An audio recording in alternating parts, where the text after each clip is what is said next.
ज़रूरी नहीं कि किसी की बद्दुआ ही आपको तबाह करे, किसी का सब्र भी आपको बर्बाद कर सकता है। Hello everyone, Radhe Radhe. Most welcome है आप सभी का रंजना की दुनिया में। कैसे हैं आप सभी? आशा करती हूँ आप सभी बहुत अच्छे होंगे। आप सभी का दिन मंगलमय हो। आप लोग थंबनेल देख करके समझ गए होंगे कि मैं किस टॉपिक पे चर्चा करने वाली हूँ। इंसानियत के नाते इस टॉपिक पे चर्चा करना बहुत ही ज़रूरी था, क्योंकि एक औरत के दर्द का सवाल है। कुछ हम लोग किताबों में पढ़े थे कि इंसान पहले जानवर था, लेकिन कुछ इंसान, कुछ महान इंसान कहा जाएगा, जो कि जानवर थे, जानवर हैं और जानवर रहेंगे। उनके अंदर कोई चेंजिंग हो ही नहीं सकता। वो किसी के दर्द को लेकर के मजाक ही उड़ाते रहते हैं, मजाक ही बनाते हैं और सफाई देते रहते हैं। तो मैं बात करने वाली हूँ अपनी बहन साक्षी विवेक गहलोत के बारे में। कुछ लोग यहाँ पे हमारे भी विरोधी लोग हैं, जो कि ये सोचेंगे कि ये आ गई हैं व्यूज़ के चक्कर में ऐसी बातें कर रही हैं। तो मैं आप लोगों की जानकारी के लिए बता दूं, सभी के लिए मैं ये बात नहीं कह रही हूँ, ना तो जानवर वाली बात और ना तो व्यूज़ वाली बात। मैं उनके लिए ये बात कर रही हूँ जो कि कहते हैं कि इस चक्कर में ये बातें ये कर रही हैं। उनसे मैं कहना चाहती हूँ कि जब साक्षी बहन के 400 सब्सक्राइबर थे, उस समय मैं उनके फेवर में वीडियो बनाई थी, क्योंकि उनके वीडियोस को देख करके ना मुझे बहुत ही कष्ट हुआ था। और मुझे ऐसा लगा जो भी 100-200 सब्सक्राइबर मेरे वीडियो बनाने से अगर उनके पास चले जाएंगे, आज भगवान की कृपा है, वो बहन बहुत ही ज़्यादा दुखी हैं। मतलब उनके दुख का कोई सीमा ही नहीं है। कैसे एक बीमार पति की वो सेवा कर रही हैं, और कैसे कैसे बूढ़े सास ससुर हैं, बीमार पति हैं, जो कि इस हालात में हैं, इस हालत में हैं कि न तो उठ सकते हैं, न तो बैठ सकते हैं, न तो खा सकते हैं, न पी सकते हैं, न चल सकते हैं, न घूम सकते हैं, कुछ भी नहीं। ये जान लीजिए एकदम स्थिर एक जगह पड़े रहते हैं, और पूरा पूरा जिम्मेदारी साक्षी बहन निभाती हैं। लेकिन कुछ ओछी हरकतों वाले, ऐसे ऐसे कमेंट करने वाले वहाँ भी पहुँच जा रहे हैं, जो कि साक्षी बहन का रोते रोते बुरा हाल हो गया है।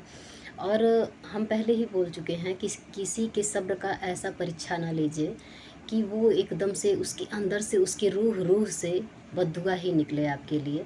तो बड़े महान व्यक्तित्व लेकर के आए हैं, ये दावा कर रहे हैं कि हम साक्षी के बगल से हैं, और भाइयों बहनों से देख रहे हैं कि थोड़ा सा उनका अर्निंग हो जा रहा है यूट्यूब से, तो उनको खलबली मची हुई है। वो बगल के हैं, पड़ोसी हैं। लेकिन आपको तो हम साक्षी बहन के दर्शक हैं, और जब से साक्षी बहन का वीडियो देखे हैं तब से लगभग हमारे ख्याल से कि 8-9 महीना हो गया, हम उनके परमानेंट दर्शक हैं और परमानेंट उनका सपोर्ट करते रहते हैं, और जब तक सोशल मीडिया पे रहेंगे तब तक करते रहेंगे। लेकिन आपकी बातों से ऐसा लग रहा है ना कि इंसानियत बिल्कुल भी मर चुकी है, इंसानियत ज़िंदा ही नहीं है। कुछ ऐसे लोग, सब लोग ऐसे नहीं हैं, आप जैसे दिमाग वाले सब लोग नहीं हैं, लेकिन आप बहुत, आपके कमेंट से ऐसा लगा ना कि वो दूसरों का आप इतना जीना हराम कर दिए हैं। अपने परिवार वालों का क्या हाल आप करते होंगे, क्यों खलबली मची हुई है, क्यों ऐसी बातें बोल रहे हैं आप। कि बोले हैं कि भाइयों बहनों, मैं कसम खा के कह रहा हूँ, आप लोग मेरी बात का विश्वास कीजिए, मैं इसके बगल का हूँ, और ये जो भी कर रही है प्रॉपर्टी के लिए कर रही है। अरे नीच, मैं तुमसे कह रही हूँ कि अगर वो औरत प्रॉपर्टी के लिए अपने पति की सेवा करती, या लालच में कुछ लालच पा करके करती, तो ये बताओ डायरेक्ट, विवेक जी भगवान करें, विवेक जी जितना, जैसे सावित्री की तरह वो अपने पति की सेवा कर रही हैं, जैसे सब कुछ कर रही है, और उसको विश्वास है, पूर्ण विश्वास है उस बहन को कि मेरा पति एक दिन ठीक हो जाएगा, और जैसे वो सेवा कर रही है वैसे ही उसकी उम्मीद, भगवान उसका विश्वास को डगमगाए नहीं। उसका जो भी है मन में वो प्रण की है कि मेरे पति ठीक हो जाएंगे, तो विवेक जी जल्द से जल्द ठीक हो जाएं। जितने भी साक्षी के ऑडियंस हैं सब यही चाहते हैं कि विवेक जी बहुत जल्द ठीक हो जाएं। लेकिन ये कमीना कमेंट क्या करता है कि उनकी 13वीं होगी, हम 13वीं में आएंगे। फिर वो कहता है कि जो भी कर रही है प्रॉपर्टी के लिए कर रही है, इसका हम मकसद जानते हैं। ये गाली में सुनी है। तुम इतने बगल वाले हो, तुम ऐसे पड़ोसी अगर हो उसके, मतलब दुख से उसको वो गाली देती है, तो आके तुम ही क्यों नहीं विवेक जी का सेवा कर देते हो। हम तो कभी नहीं देखे कि विवेक जी को तुम कुछ खिला रहे हो, पिला रहे हो, या सिंपैथी में आके उठा रहे हो, बिठा रहे हो। हम तो तुमको कभी देखे नहीं, खाली बस उल्टा सीधा गंदा गंदा कमेंट। मतलब तुम्हारी सोच कैसी है, ऐसा ऐसा कमेंट तुम करते रहते हो कि जो कि देख के गुस्सा ही लगता है। अगर सामने होते ना तो चार झापड़ लगाते हम तुमको। तुम इतने नीचे गिरे हुए हो। और कुछ महान लोग ऐसे हैं, ये बोल रहा है कि प्रॉपर्टी के चक्कर में ये सब कुछ कर रही है, सेवा कर रही है। अरे नीच, प्रॉपर्टी के चक्कर में कोई औरत 1 महीने 2 महीने, और प्रॉपर्टी किसका है ये बता दो, तुम ले लोगे उसकी प्रॉपर्टी। उसका एक बेटा है, और विवेक जी के, भगवान ना करें ऐसा हो, लेकिन विवेक जी के न रहने के बाद साक्षी का ही है वो। और प्रॉपर्टी बिना किए धरती मिट्टी, आप लोग जानते हैं भाइयों बहनों, आप लोग ये बात जानते होंगे कि मिट्टी का धन जो होता है ना, खेती बाड़ी से जो भी उत्पन्न होता है, पैदा होता है, वो जब हम कुछ करेंगे, जब उसमें बीज डालेंगे, जोतेंगे, बोएंगे, मेहनत करेंगे, तब भी उसमें से निकलेगा। और साक्षी के घर में बिना मेहनत किए कुछ हो जाएगा?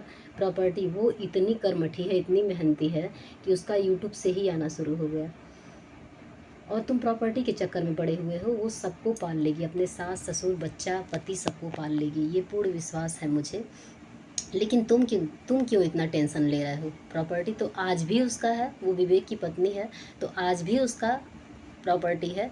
और कल विवेक जी के न रहने के बाद भी प्रॉपर्टी उसी की है। तुमको इतनी खलबली क्यों मची हो? क्यों तीसरे का वो जाके कर रही है कि सेवा, मतलब तीसरे का सेवा कोई करता है तो इस लालच में करता है, जिसके मतलब नातिक मरले वंश का और कहल जाला, कि जिसका कोई ना हो तो उसका कोई गैर करता है तो प्रॉपर्टी के लालच में करता है। लेकिन खुद की पत्नी, खुद का बेटा, खुद के माता पिता अगर किसी का कर रहे हैं तो किसी लालच बस करते हैं कि प्रेम बस करते हैं? तुम प्रेम की भाषा क्या समझो? तुम जैसे दोगले लोग ना प्रेम की भाषा समझते ही नहीं हैं। किसी का त्याग और किसी का समर्पण, किसी के सेवा को मजाक ही बनाते हैं और मजाक ही उड़ाते रहते हैं।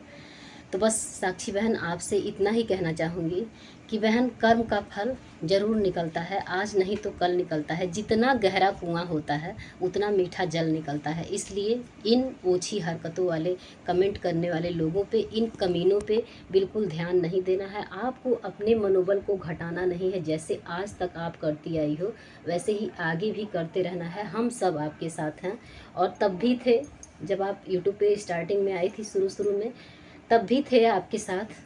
और आज भी जब आपको हज़ारों लाखों लोग जानने लगे हैं तब भी आपके साथ हैं, और हमेशा रहेंगे। ऐसा नहीं है कमेंट हम बाय चांस कर पाएँ या ना कर पाएँ, हम व्यस्त रहते हैं, लेकिन आपका वीडियो नोटिफिकेशन आते ही हम ऑन कर देते हैं तुरंत, तत्काल। और मेरे ख्याल से सारे लोग जितने भी आपसे जुड़े हैं ना, सारे लोग यही करते हैं। तो आप इन जैसे लोगों की बातों का ध्यान दे करके एकदम आप अपना ध्यान केंद्रित रखिए, एक जगह रखिए, सिर्फ और सिर्फ विवेक जी के ऊपर। आप एक बच्चा है, अरे यार वो हड्डी, उस बहन को आप देखो, ध्यान से देखते भी हो आप लोग कि नहीं? मतलब सबके बारे में मैं ये बात नहीं कह रही हूँ, सिर्फ जो निगेटिव कमेंट करते हैं उन कमीनों से मैं ये कह रही हूँ कि तुम लोग उसकी स्थिति को देखते हो, उसका फेस देखते हो, उसका शरीर देखते हो, देख के बात करते हो। दया नाम की कोई चीज़ है कि नहीं? मानवता रह गई है कि नहीं? इंसानियत बची है कि नहीं? ये बता दो। ऐसा ऐसा कमेंट जा करके, उसका चेहरा तो, उसके चेहरे पे, उसकी आंखों में कितना दर्द छुपा हुआ है। एक औरत बताओ, 25 साल की उम्र में एक लेडीज़, एक लड़की ही उसको कहा जाएगा जिसकी शादी नहीं होती है, वो लोग अभी बच्चियां होती हैं, वो अभी बच्ची है। अभी 25 साल का एज क्या होता है?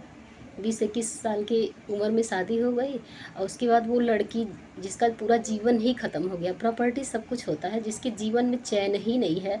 आज विवेक जी हैं तब भी चैन नहीं है, और कल को भगवान ना करें ऐसा हो, विवेक जी के न रहने के बाद भी एक बेटा है, उसको देखना है, बूढ़े सास ससुर हैं उनको देखना है, सबकी जिम्मेदारी उसके सर पे है। और इस एज में एक प्यारी सी बच्ची, जो मासूम सी अभी बच्ची है, उसके साथ भगवान तो इतना खेल खेले ही, और तुम इंसान भी उसके दर्द को नहीं बांट पा रहे हो, उसके दर्द का मजाक बना रहे हो, और ऐसी ऐसी बातें बोल रहे हो कि भाइयों बहनों, हम उनके पड़ोस के हैं, कसम खा के बोल सकते हैं। इतनी सफाई कौन देता है यार? पड़ोस के हो तो जा कर के कुछ सिंपैथी दिखाओ, जा कर के 1-2 लाख दे आओ। इतना उसके विवेक जी के ट्रीटमेंट में इतना सारा पैसा खर्च हो रहा है, इतना इन्वेस्टमेंट हो रहा है, और जो साक्षी कर रही है वो तो कर ही रही है, साथ ही साथ बहुत ज़्यादा। जब 1 दिन 2 दिन जाके रहोगे ना, और 1 दिन 2 दिन सेवा करोगे ना, तब समझ में आ जाएगा, सारी औकात तुम्हारे सामने आ जाएगी कि किसी बीमार, किसी बिस्तर पे पड़े हुए व्यक्ति का सेवा करना। मतलब हम लोग के घर में अगर कोई बीमार हो जाता है, फ्रेंड्स आप लोगों को बता दें कि कि किसी को अगर एक बुखार तक होता है, नॉर्मल सा फीवर आ जाता है तो परेशान हो जाते हैं। मेरे अंदर तो शक्ति ही ख़त्म हो जाती है कि हम करें तो क्या करें, कैसे करें, मतलब एकदम कुछ समझ में ही नहीं आता है। और वो बहन कैसे ज़िंदा है, कैसे जी रही है, ये नहीं समझ में आ रहा है। बस जा कर के किसी के दर्द का मजाक बना रहा है। और मैं रीज़न भी बता दी कि मेरे वीडियो बनाने का यही कारण है। कारण यही था, जब मैं स्टार्टिंग में साक्षी के सपोर्ट में उतरी थी यूट्यूब पे, तब भी यही कारण था कि यहाँ से कुछ लोग जाएंगे, उसका कुछ सपोर्ट होगा। और आज भी यही कारण है। आप लोग इस वीडियो को अन्यथा नहीं लीजिएगा। और जो लोग नहीं जानते हैं, साक्षी विवेक गहलोत उनके चैनल का नाम है, आप लोग प्लीज़ ज़्यादा से ज़्यादा सपोर्ट कीजिए। उन बहन को हम सभी की बहुत ज़्यादा ज़रूरत है, मेरे प्यारे भाइयों बहनों। तो प्लीज़, मानव धर्म है हम किसी के काम आए। इस कलयुग में भगवान प्रकट नहीं होंगे, हम और आप एक दूसरे के पूरक हैं। अगर किसी को ज़रूरत है, देखिए यूट्यूब पे बहुत सारे लोग, लाखों करोड़ों लोग काम करते हैं, लेकिन उनका बहुत ज़्यादा रनिंग पे है, जो एकदम बेमतलब वीडियो होता है, वीडियो में कुछ होता ही नहीं है। जो अपनी रियल सच्चाई आप लोगों को दिखा रहे हैं ना, उनसे जुड़िए और उनके दर्द को बांटिए, आपको बहुत अच्छा लगेगा। हम किसी का हेल्प करते हैं, किसी का सपोर्ट करते हैं तो हमारा मन तो खुश होता ही होता है। किसी ज़रूरतमंद का अगर हम सपोर्ट करते हैं तो हमारा मन तो खुश होता ही होता है। साथ ही साथ ऊपर वाले भी देखते हैं और इसका बहुत बड़ा फल मिलता है। तो bye bye, see you, Radhe Radhe, जय श्री राधे कृष्णा। वीडियो काफ़ी लंबा हो रहा है, मिलते हैं आप लोगों से नेक्स्ट वीडियो में। आप लोगों की क्या राय है, हम ये कहने वाले थे कि वीडियो कैसी लगी। वीडियो कुछ लगने वाली बात नहीं है, लेकिन इंसानियत है तो वीडियो बहुत बड़ी चीज़ है। आपकी क्या राय है, कमेंट बॉक्स में अवश्य बताएं। मिलते हैं नेक्स्ट वीडियो में, तब तक के लिए बाय बाय, राधे राधे, जय श्री राधे कृष्णा। आप लोग अपना ख्याल रखिएगा मेरी प्यारी प्यारी बहनों, साथ और सहयोग बनाए रखिएगा अपनी रंजना दीदी पे।